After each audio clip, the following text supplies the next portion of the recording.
एउटा प्रश्न के उठिरहेछ भने कि यो सरकार नयाँ सरकार आन्दोलनले स्थापित गरेको सरकार गठन भएको पनि 2 महिनाभन्दा धेरै भइसकेको छ। अहिलेसम्मको तपाईले घटनाक्रमलाई हेर्नुहुन्छ भने चाहिँ यो आन्दोलनको लेगेसी बोक्ने विशेष गरी जेनजी समुदाय र वैकल्पिक राजनीतिमा जोडिएका अथवा त्यो मुद्दालाई एड्रेस गर्न खोज्ने पार्टीहरूको बीचमा पोलराइजेसन भइरहेको अवस्था छैन। उनीहरू एकत्रित हुन सकिरहेको अवस्था छैन। तर मलाई कस्तो लाग्छ भने कि इनकेस अब यो जेनजी आन्दोलनले जेनजीहरू टुटफुट हुने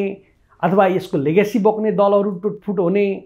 कुराले चाहिँ अथवा वैकल्पिक राजनीति विभाजित हुने कुराले चाहिँ यो जेनजी आन्दोलनसँग जोडिएका सम्पूर्ण यो मुद्दाहरू चाहिँ ब्याकफायर हुने अवस्था सर्जना हुन सक्छ र जेनजी आन्दोलनको जसले लेगेसी लिन बोक्न खोजिराख्नु भएको छ उहाँहरू सबैलाई देशद्रोहको मुद्दा लाग्न सक्छ। त्यसकारणले उहाँहरूले चाहिँ संयमिततापूर्वक यो मुद्दाहरूलाई स्थापित गर्नको लागि पनि एकीकृत भएर मूलभूत रूपमा सकिन्छ भने एउटै पार्टी भएन भने अन्य पार्टी र समुदायहरूमा पनि आफ्नो मुद्दाहरूलाई एड्रेस गर्नको लागि चाहिँ सम्पूर्ण क्षेत्रहरूमा चाहिँ जेनजी समुदाय फैलिनुपर्ने म देख्छु र निर्वाचन सम्मुखमा छ। निर्वाचन आयोगमा जति पार्टीहरू दर्ता भएका छन् त्यसमध्येका बहुसंख्यक दलहरू यो च्याखे थाप्नको लागि दर्ता भएका हुन् कि भन्ने मेरो अनुमान छ कि